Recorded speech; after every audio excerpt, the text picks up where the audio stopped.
Bienvenidos una vez más al sofá virtual de Ante Todo Colombia. Muchas gracias a las personas que se van conectando hasta ahora. Les recordamos que estamos con el concejal de Bogotá, Andrés Forero. Andrés, como siempre, un gusto tenerte en el espacio del sofá. Alejandra, como siempre, muchas gracias por la invitación. Un saludo para ti y un saludo para todas las personas que nos están viendo en este momento. Claro que sí, recordarle a las personas que se van conectando que pueden dejar sus comentarios, hacer sus preguntas, ¿por qué no? Bueno, Andrés, para comenzar, si bien el sofá lo estamos grabando desde Bogotá y eres concejal de Bogotá, muchas personas de otras regiones nos están viendo. Entonces, contarle a esas personas quién es Andrés Forero. Pues, María Alejandra, y a los amigos que nos están viendo, pues, ¿qué les cuento? Soy bogotano, tengo 34 años, a punto de cumplir 35, cumplo 35 el próximo martes. Y lo cogió en Economista de cuarentena. profesión y en cuarentena, sí, pero bueno, no importa, aquí vamos a hacer seguramente una telecelebración. ¿Ah? Además, pues, ¿qué más te cuento? Economista de profesión. Yo tuve que salir del país a los 11 años, me radiqué en Chile, estudié el colegio en Chile, estudié también la universidad, como te decía, me gradué como economista en la Universidad Católica de Chile. También estudié filosofía, pero no me gradué, me faltó hacer solamente la tesis, después ya me embolaté y lamentablemente no me gradué y actualmente estoy haciendo una maestría en gestión pública en la Universidad de los Andes. Obviamente, pues ahora, aunque la maestría en general es de semipresencialidad, ahora pues evidentemente se ha convertido en una maestría completamente virtual. Eh, Soy el tercero de 5 hermanos, me casé el año pasado, estoy felizmente casado con mi esposa, de hecho pues está a punto de nacer nuestra hija Elena, de hecho te contaba que tengo el martes mi cumpleaños, pero además tengo control médico, ya Elena tiene 39 semanas, así que en cualquier momento nos llega, esperemos que por el bien de mi cumpleaños no sea el mismo día, porque si no ya me voy a quedar sin cumpleaños para el resto de mi vida. Eh, Te contaba que soy concejal de Bogotá, este es mi segundo periodo. Tuve la oportunidad y el orgullo de representar como cabeza de lista a mi partido en las elecciones pasadas. Fui la mayor votación de mi partido, tuve 32.053 votos, lo que obviamente pues es una fuente de satisfacción, una fuente de orgullo, pero al mismo tiempo es una gran responsabilidad. Y bueno, en eso estamos, haciendo ejercicio de control político desde la casa. Así es, Andrés, y felicitaciones, por supuesto, por esa niña que viene en camino. Andrés, ¿y cómo le dio en ese periodo de cuarentena y precisamente cómo le dio sesionando virtualmente? Pues Alejandra, yo creo que el Consejo de Bogotá le ha dado ejemplo al resto de las corporaciones públicas del país desde muy temprano, prácticamente desde el 19 de marzo, antes incluso de que entrara Bogotá en el simulacro inicialmente y después en la cuarentena. El Consejo empezó consciente de la necesidad de tratar de disminuir los contactos físicos en lo posible, empezó a sesionar de manera virtual y lo hemos estado haciendo. Hemos estado adelantando una serie de foros donde pues obviamente habla la administración, pero también se invitan a distintos expertos, a distintas, con un conocimiento ya sea en economía, ya sea en salud pública, ya sea en epidemiología, etcétera, etcétera, precisamente de esta situación. Yo creo que es algo de resaltar. El Consejo desde el principio, insisto, ha estado comprometido con esta nueva forma de adelantar nuestras funciones, de cumplir con nuestros deberes constitucionales y legales. Así es.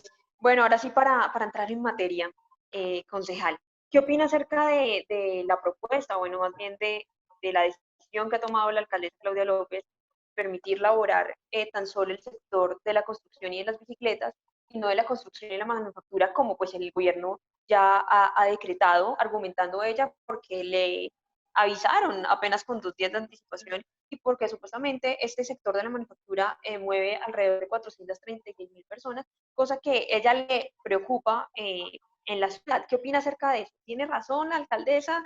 O, Pues Alejandra, mira, yo entiendo las preocupaciones que tiene la alcaldesa, pero yo creo que ella tiene que ser un poco más ecuánime a la hora de hacer sus declaraciones públicas. ¿Por qué? Porque ella básicamente está diciendo que a ella le avisaron hace 2 días, lo que no es verdad.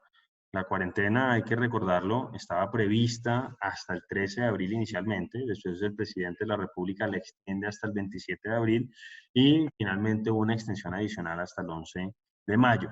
Sin embargo, desde hace muchas semanas estaba previsto de que íbamos a tener que reabrir progresivamente las actividades económicas y sociales en la ciudad, obviamente con restricciones a partir del 27.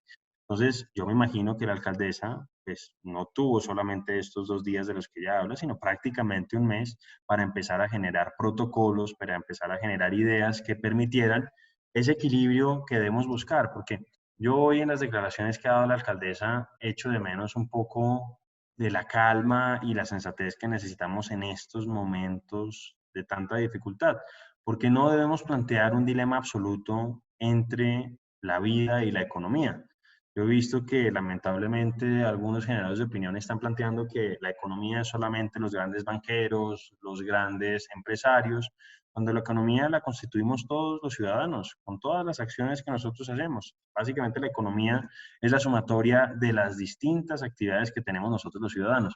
Y economía también la constituyen las personas que tienen una peluquería, las personas que tienen una tienda de barrio, las personas que tienen un restaurante en el barrio, las personas que hacen parte de ese tejido productivo de la ciudad, que son las pequeñas y medianas empresas que representan, de hecho, prácticamente el 80% de la generación de empleo en el país. Entonces, por eso me parece que es tan riesgoso plantear ese dilema de manera tan absoluta. Por eso yo hubiera preferido que la alcaldesa saliera con un espíritu constructivo, que saliera a aportar, que saliera y dijera, mire, busquemos la manera en que saquemos los dos sectores a la calle para no dejar que se marchite por completo el aparato productivo de la ciudad, pero busquemos, por ejemplo, un compromiso de los empresarios y de los trabajadores para que el sector de la construcción tenga unos horarios determinados, que empiecen a trabajar de 6 de la mañana, digamos, 7, 8 de la mañana, y que la manufactura empiece a trabajar a otras horas completamente distintas, de tal manera de efectivamente garantizar que no hay una aglomeración excesiva en el sistema integrado de transporte público, porque todo eso lo entendemos. De hecho, pues yo agradezco que la alcaldesa nos haya dado la razón a quienes en los tiempos de pre-cuarentena le pedíamos y le suplicábamos que levantara el pico y placa extendido, que ella de manera terca mantuvo durante prácticamente todo marzo, obviamente incrementando las posibilidades de que se expandiera el virus por toda la ciudad. Pero además una cosa, la alcaldesa yo creo que ha tenido problemas para poder implementar, o mejor dicho, definir estos protocolos, porque es que tiene a su secretario de movilidad fuera de la ciudad. El secretario de movilidad está en Argentina desde el 17 de marzo. Entonces, obviamente, pues sí llama mucho la atención que cuando ella está diciendo que la movilidad es uno de los sectores, uno de los puntos neurálgicos para poder combatir efectivamente la pandemia, pues su secretario esté manejando las cosas a control remoto desde Argentina. Por esa razón es que yo le he planteado a la alcaldesa, o sea, al Consejo de Bogotá, que adelantemos una moción de censura contra este funcionario, porque no puede ser que siga manejando los temas de movilidad en la ciudad a control remoto. Así, Andrés. Andrés, y cambiando un poco de tema, ¿qué opina de los cacerolazos, bloqueos, protestas que se están viviendo en la capital, eh, producto, digamos, de esta crisis de la pandemia? Pues ahí yo creo que otra vez hubo unas declaraciones desafortunadas de parte de la señora alcaldesa, porque yo creo que ella está tratando de responsabilizar a actores políticos, lo dijo abiertamente en medios de comunicación, dijo que esto se trataba de azonadas, de protestas movilizadas por concejales y por ediles. Finalmente, pues no supo decir qué concejales y tuvo que remitirse solamente a unos ediles del partido Colombia Humana. Pero más allá de que pueda haber o no puntualmente algunos casos donde haya habido alguna organización de algunos ediles, creo yo que esto responde a un reclamo legítimo de la ciudadanía que pues está tratando de guardar y cumplir la cuarentena, pero pues que realmente ellos vivían del diario. Ellos tenían que trabajar día a día para poder llevar el pan a sus casas. Hoy están en una circunstancia difícil. La alcaldesa al principio de la cuarentena les hizo la promesa de que a ninguna persona en Bogotá le iba a faltar ni cobijo ni alimento, y lamentablemente ha habido unos problemas serios en términos de poder llegar con ayudas solidarias a los más vulnerables. Por eso también preocupa tanto esa forma en que está manejando la alcaldía el tema de la reactivación económica, porque si no han sido capaces de dar esas ayudas solidarias a la población vulnerable en el primer mes, pues realmente asusta qué puede llegar a pasar cuando se empiece a disparar el desempleo porque las empresas no puedan seguir sosteniéndose y empieza a quedar mucha gente desempleada a requerir también las ayudas solidarias de parte del distrito. Y de hecho, en ese sentido, pues la misma administración, después de que le hicimos un llamado de atención a la señora secretaria de Desarrollo Económico, que salió en un medio de comunicación a decir que las empresas tenían cerca de 65 días de caja sin que vendieran un solo frijol, decía ella. Y que Después no ella es así. claramente no, después para ser justos con ella como que reconsideró su posición y cuando hizo su exposición al Consejo, pues manifestó su preocupación. Hablaba hace prácticamente una semana que estas personas tenían prácticamente 2 semanas más para poder sobrevivir, muchas empresas. Entonces, realmente es un riesgo grande y la alcaldesa tiene que ponderarlo. Aquí lo que hay que entender es que no tenemos una decisión fácil en ninguno de los dos sentidos.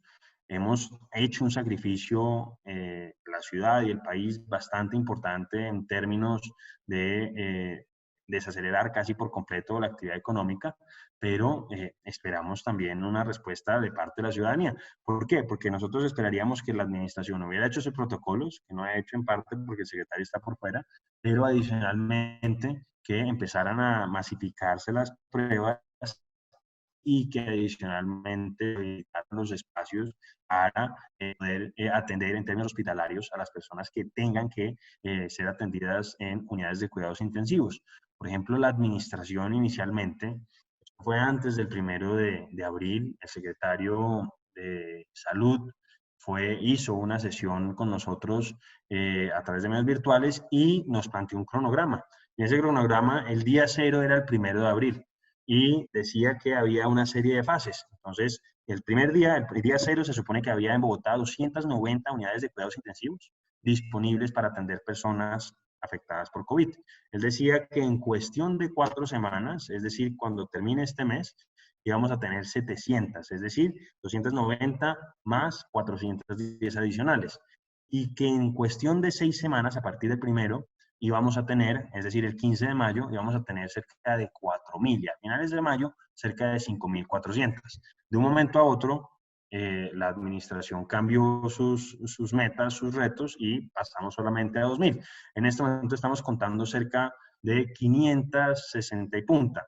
Y la administración ha dicho que uno de los indicadores más relevantes, y ahí yo acompaño a la administración al reconocer que es un indicador importante, es el tema de la ocupación. En este momento de esas 500 y tantas tenemos cerca de 25% ocupadas en personas que están afectadas por el coronavirus y han requerido, a cuenta de la situación crítica que han vivido, ese tipo de tratamiento. Así es, Andrés. Andrés, ahora pasando a otro tema. ¿Usted considera populista o no populista el hecho de que los mensajes de texto pues, de las ayudas que se está brindando por parte de la administración a las personas más vulnerables en la capital hayan llegado, digamos que por parte de la alcaldesa y no por parte de la alcaldía como se esperaría? Pues la verdad, yo sí pienso que ese fue un acto de indelicadeza de parte de la alcaldesa. Ella salió a acusar a esos concejales que nunca dijo cuál eran, ni salió a acusar a los ediles que supuestamente están haciendo politiquería, pero realmente creo que quien ha hecho politiquería en todo este proceso ha sido precisamente ella con ese acto de indelicadeza. Porque uno lo que esperaría, por ejemplo, en ese programa Bogotá Solidaria en Casa, fuimos muchísimas las personas que donamos, por ejemplo, los 45 concejales, independientemente del color político, pues decidimos donar parte de nuestro ingreso porque estamos Y su equipo conscientes, también. y nuestros equipos también, porque pensábamos que era un programa institucional y obviamente pues sí sorprende, llama la atención y yo creo que genera cierto disgusto el hecho de que la alcaldesa haya tratado de apersonarse, de apropiarse de ese de esos de esa beneficios iniciativa. cuando habíamos participado todos. Y ahí es donde yo la verdad también creo que la alcaldesa tiene que revisar mucho los mensajes que utiliza. También yo critiqué y hice público un video, pues ya era público, pero pues le hice eco a un video que ella dio en una entrevista televisiva donde ella salía y empezaba a maltratar y estigmatizar a los empresarios diciendo, bueno, yo he puesto, Bogotá ha puesto 250.000 millones de pesos sola. ¿Qué han puesto los empresarios? ¿Cuántos mercados han comprado? ¿Cuántos respiradores han comprado? Digan, no sé qué, bla, bla, bla. Con un tono que a mi juicio pues es muy agresivo, pero además que no refleja la realidad de lo que es Bogotá. Por ejemplo, en Bogotá los impuestos los pagamos todos los ciudadanos y los pagan también los empresarios. El 43% más o menos de los ingresos tributarios de la predial. Entonces sí me parece muy injusto, sobre todo además cuando hemos visto actos de generosidad tan grandes de parte de muchísimos empresarios, que la alcaldesa asuma esa actitud y ese discurso que a mi juicio no construye. Exactamente. Creo que en estos temas de dificultad hay que apostarles a la unidad y a trabajar de manera conjunta. Frente a eso, Andrés, le pregunto, ¿qué opina del manejo sanitario, epidemiológico que se le debe hacer al aeropuerto El Dorado a manera distrital y de gobierno? Porque también hemos visto que se ha presentado como un enfrentamiento, cierta pugna también por ese tema del aeropuerto y que por allí pues entró el virus y demás. Sí, pues mira, efectivamente, la alcaldesa, yo tengo que reconocer que la alcaldesa ha hecho cosas positivas, o sea, no solamente se trata de hacer críticas, pero lamentablemente ha terminado borrando ese liderazgo que había asumido inicialmente con este discurso y con esta actitud pendenciera y este continuo lavarse de manos que nos ha mostrado durante estos prácticamente 4 semanas. ¿Por qué? Porque, por ejemplo, pasó el tema de los pagadiarios en la localidad de Santa Fe, donde había colombianos y venezolanos. Y la alcaldesa, a mi juicio, de manera irresponsable, empezó entonces a hacer una discriminación entre colombianos y venezolanos y empezó a chantarle la responsabilidad de atender a la población venezolana al gobierno nacional, cuando eso históricamente no había sido de esa manera. Cuando además ella decía que era una función de Migración Colombia, y Migración Colombia, cuando uno revisa cuáles son sus funciones, uno no se encuentra con ninguna de esas funciones. Y después vimos que ella salió, a mi juicio, de manera indebida, sobre todo en una situación tan crítica, a enrostrarle a una población vulnerable todas las ayudas que le había dado el distrito y a salir con un tono pues bastante sarcástico a decir que bueno, y salimos nosotros a deber. Eso no me parece que esté bien y creo que contrasta un poco con la actitud que tuvo el alcalde Peñalosa hacia los hermanos venezolanos durante toda su administración. Pero bueno, en el caso del aeropuerto pasa algo similar. ¿Por qué? Porque es que la alcaldesa hace 2 días, me parece que fue en Blue Radio, salió y dijo que de haber dependido de ella, ella hubiera cerrado el aeropuerto del Dorado en febrero. Pero Y cuando el uno 8 de empieza, febrero.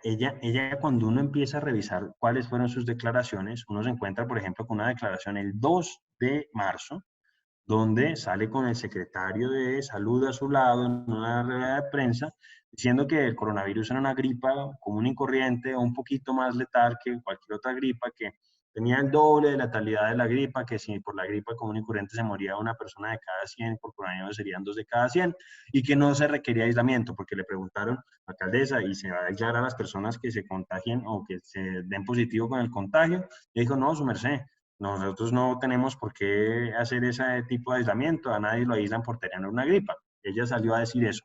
Después en una entrevista televisiva con Juan Lozano, el 8 de marzo, volvió a decir que eso era una gripa común y corriente, al más puro estilo de Manuel López Obrador en México. Y después, el 17 de marzo, ella en una rueda de prensa que dio en el Palacio Líbano, salió a decir que le pedía a la gente que entendiera que había muchas personas, muchos colombianos que estaban en el exterior y que lo humanitario era entender que ellos debían volver en medio de esta situación. Entonces, a mí sí me choca mucho que con todos esos antecedentes, ella salga a decir de un momento a otro que si ella hubiera dependido, ella hubiera cerrado el aeropuerto en febrero. Eso no es verdad. Ella, yo creo que puede manifestar sus preocupaciones sobre una eventual reapertura del aeropuerto, pero lo que no está bien es que pretenda engañar a la ciudadanía de manera tan descarada. Y a propósito de quién debió hacer el ejercicio de control epidemiológico y sanitario en el aeropuerto, pues ahí yo, por ejemplo, he hecho una denuncia porque he visto que la alcaldesa trata de responsabilizar de todos los problemas que se presentaron al gobierno nacional. Pero cuando uno revisa la ley, cuando uno revisa nuestro marco legal y constitucional, uno tiene que ir al artículo 700, uno tiene que ir a la ley 715 de 2001. En esa ley, en el artículo 44, se definen cuáles son las funciones en términos de salud pública que tienen los municipios y los distritos. Y en uno de los numerales, si no estoy mal, es el numeral es 44.3.5, creo. Tengo que revisar bien, pero el problema es que en ese caso se habla de que la responsabilidad le corresponde al distrito y habla explícitamente de aeropuertos. Y después me encontré con un documento de la Secretaría de Salud del año pasado, donde explícitamente se reconoce que la entidad a cargo de hacer el control epidemiológico y sanitario es precisamente la Secretaría de Salud a través de la subred de la subred suroccidente. Entonces, ahí es donde yo digo, está bien que la alcaldesa, insisto, pretenda, o mejor dicho, manifieste sus preocupaciones por una eventual reapertura del aeropuerto, pero no puede descargar por completo la responsabilidad de los problemas que hubo en los protocolos de entrada cuando a ella le correspondía. Precisamente en esa entrevista, yo los invito a que ustedes lo vean, en esa rueda de prensa que dio la alcaldesa junto con el secretario de Salud el 2 de marzo, el secretario sale y dice, explícitamente, dice que ellos son los que controlan el aeropuerto. Entonces, ella, pues yo creo que en lugar de lavarse las manos como ella creo que se tomó muy a pecho eso, lavarse las manos en plena pandemia. En vez de hacer eso, lo que debe hacer es asumir la responsabilidad y buscar la manera de trabajar en equipo, no solamente con el gobierno nacional, sino con los demás actores de la vida nacional. Exactamente, con los empresarios, con la ciudadanía, entre otros. Bueno, Andrés, ya que está siendo bastante crítico frente a la administración, ¿usted cree qué aspectos habría que mejorar en el manejo de la crisis del COVID-19 aquí en Bogotá y también cómo el Consejo podría ayudar en esa labor? ¿Con qué concretamente, Alejandra? ¿Me perdí? ¿Qué aspectos mejoraría de cómo se ha manejado la pandemia aquí en Bogotá y cómo el Consejo también puede contribuir a que ese manejo sea mucho más efectivo? Pues Alejandra, primero yo creo que lo primero que hay que hacer es realmente buscar que la alcaldesa empiece a entender que para poder salir adelante tenemos que trabajar todos juntos. Y aquí no conviene esa camorra continua en la que ella quiere meter al presidente de la República, a los empresarios y a los demás sectores de la sociedad. Por otro lado, creo que es importante, yo pienso que también ese es un ejercicio también de autocrítica. Yo, como te decía, he tratado de reconocer cosas positivas. Pienso que hizo bien la alcaldesa en haber ampliado el tiempo, el calendario tributario inicialmente. Tenía que pagar la gente muchos impuestos, el ICA, el impuesto predial, el impuesto de vehículos en abril y mayo y lo pasó para junio, pero creo que con esta prórroga, con esta extensión de la cuarentena no va a dar abasto y creo que va a tener que volver a hacer ese ejercicio de extenderlo nuevamente. Creo que se tiene que revisar lo que está ocurriendo con la entrega de muchos mercados. Hemos visto cómo, creo que además tiene que entender que las críticas son para mejorar, que no necesariamente son críticas destructivas, sino que son críticas constructivas. Y cuando se le ha mostrado que hay problemas a propósito de la entrega de mercados que se han presentado, hemos visto en redes sociales de cómo se han entregado pues alimentos en mal estado. La alcaldía, en lugar de tratar de negar esa realidad, lo que tiene que hacer es corregir y ver de qué manera puede empezar a entregar mercados de manera oportuna y de forma de vida. Y lo que nos corresponde a nosotros realmente, Alejandra, pues seguir haciendo los ejercicios de donación que cada uno puede hacer. Realmente nosotros pues somos afortunados en esta circunstancia. Yo he tratado de hacer pues donaciones a lo largo de estos 2 meses. Ya el próximo mes adicionalmente pues entra en vigencia ese nuevo impuesto o ese nuevo gravamen que va a aplicarnos a los funcionarios públicos que ha impuesto el gobierno nacional. Me parece que eso también está bien. Y seguir haciendo el ejercicio de control político, que es lo que nos corresponde y es desde donde podemos aportar en este momento, reconociendo las cosas positivas, pero sin quedarnos callados ante las cosas que consideramos que deban mejorarse. Así es, concejal. Concejal, distintos economistas han dado, digamos que su visión es de cómo afrontar esta crisis. Uno de ellos es Juan Carlos Pinzón, quien ha propuesto que haya un seguro de desempleo por un año y que se implemente un plan de choque o un plan agresivo en infraestructura, en vivienda, en agro, en tecnología y en educación. ¿Usted qué opina de, digamos, de esa propuesta? Pues mira, yo opino que efectivamente debemos buscar ese equilibrio que nos permita garantizar la mayor seguridad posible en términos sanitarios para la población, pero al mismo tiempo no marchitar y no acabar con nuestro aparato productivo. Por eso me parece positivo lo que plantea el doctor Juan Carlos a propósito de ese impulso, esa inyección de recursos a obras de infraestructura. Por ejemplo, pienso que la alcaldesa debe darle continuidad a las obras que ya se habían firmado, que son obras importantes para la ciudad, que obviamente pues, se van a implicar eh, no solamente mejoras en la movilidad en el mediano y largo plazo, realmente no en el corto, pero que van a generar muchos empleos, van a generar muchos puestos de trabajo y eso es precisamente lo que necesitamos en este momento recesivo. O sea, buscar la manera de aplicar políticas contracíclicas de tal manera que a través de la inyección de recursos públicos, ya sean nacionales o distritales, podamos darle un empuje a la economía que obviamente está bastante maltratada en este momento. Así es, porque no es solo que el coronavirus mate, sino que también, digamos que las personas, la ciudadanía no se vaya a morir tampoco de hambre y por falta de recursos. Andrés, aprovecho también para preguntarle en qué proyectos de pronto de acuerdo está trabajando ahorita desde el Consejo. Pues María Alejandra, mira, en este momento realmente estamos en sesiones, no estamos en sesiones ordinarias, por lo que no estamos discutiendo proyectos de acuerdo. En el mes de mayo, que vuelven a iniciarse las sesiones ordinarias, realmente va a haber poco espacio para proyectos de concejales porque vamos a discutir el plan distrital de desarrollo de la alcaldesa. Entonces, todo ese mes prácticamente se va a destinar a eso. ¿Qué proyectos tengo en mente? Por ejemplo, hay un tema que a mí me parece que es importante, que es el tema de hacer una reforma institucional a las entidades que están encargadas, por ejemplo, de la malla vial en la ciudad. ¿Por qué? Porque tenemos al IDU, hoy tenemos a la Unidad de Mantenimiento de Malla Vial, hoy tenemos a los fondos de desarrollo local. Y son tres entidades básicamente que están relacionadas de distinta manera con la malla vial. Hemos visto que la malla vial está en muy mal estado. Hay algunos estudios que indican que más o menos requeriríamos cerca de 11 billones de pesos solamente para reparchar las vías que están en mal estado sin construir una vía nueva.